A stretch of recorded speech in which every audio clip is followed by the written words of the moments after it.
Hello, students. Welcome back to your English class.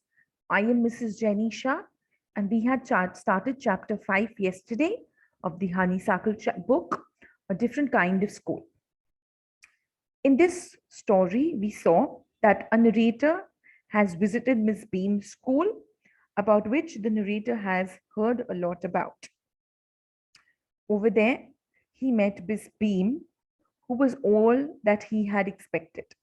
She was middle aged, full of authority, yet friendly and understanding. He starts asking some questions about her teaching methods, and Miss Beam explained to the narrator that the children were taught only as much as was needed to help them to learn how to do things. And the real aim of the school was not to teach thought, but to teach thoughtfulness. That will include kindness to others and being responsible citizens. Then Mr. Beam is asking the narrator to look out of the window, and the narrator is pained to see jolly children who are not healthy. At his comment, Miss Beam laughs and says that the children are perfectly healthy, but they are having a lame day or a blind day, which is an important part of their system. And then she explains how this system helps the children understand and appreciate the difficulties of the blind and the crippled people. So we'll continue about it. So I'll read the 9th paragraph first, which is on page 58, because we continue from there. This is a very important part of our system to make our children appreciate and understand misfortune. We make them share the misfortune too. Each term, every child has one blind day, one lame day, one deaf day, one injured day, and one dumb day. During the blind day, their eyes are bandaged absolutely, and they are on their honor to not peep. The bandage is put on overnight, so they wake up blind. This means that they need help with everything. Other children are given the duty of helping them and leading them about. They all learn so much from this way, both the blind and the helpers. There is no misery about it, Miss Beam continued. Everyone is very kind, and it is really something of a game. Before the day is over, though, even the most thoughtless children realize what misfortune is. The blind day is, of course, really the worst.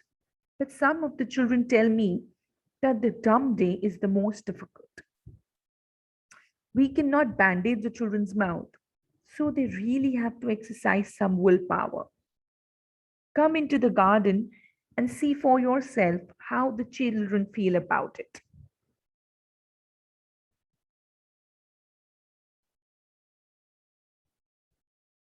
Mr. Beam led me to one of the bandaged girls.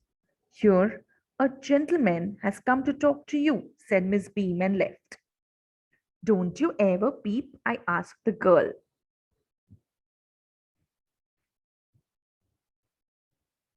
Oh no, she exclaimed. That would be cheating. But I had no idea. It was so awful to be blind. You can't see a thing. You feel you're going to be hit by something every moment. It's such a relief to just sit down. Are your helpers kind to you? I asked. Fairly, but they are not as careful as I shall be when my turn comes. Those that have been blind already are the best helpers. It's perfectly ghastly not to see. I wish you try. Shall I lead you anywhere? Oh, yes, she said. Let's go for a little walk. Only you must be telling me about things. I shall be so glad when today is over.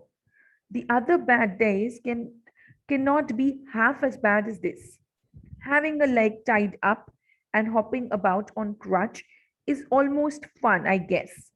Having an tied up in Having an arm tied up is a bit more troublesome because you can't eat without help and things like that. I don't think I'll mind being deaf for a day, at least not much, but being blind is so frightening. My head aches all the time just from worrying that I'll get hurt. Where are we now? So she's talking about her experiences. In the playground, I said, we're walking towards the house. Miss Bean is walking up and down the garden with a tall girl. What is the girl wearing? The little friend asked. A blue cotton skirt and a pink blouse. I think it is Millie, she said. What color is her hair? Very light, I said. Yes, that's Millie. She's the head girl. There's an old man tying up roses, I said. Yes, that's Peter. He's the gardener. He's hundreds of years old. And here comes a girl with a curly hair, red hair. She's on crutches. That's Anita, she said. And so we walked on gradually. Gradually means slowly. Slowly, I discovered that I was 10 times more thoughtful than I ever thought I could be. I also realized that if I had to describe people and things to someone else, it made them more interesting to me. When I finally had to leave, I told Miss Bean that I was really very sorry to go. Ah, she replied, then there is something in my system after all. So, students, this was a wonderful lesson. I loved the idea. I would like you all to blindfold yourself for 2 hours.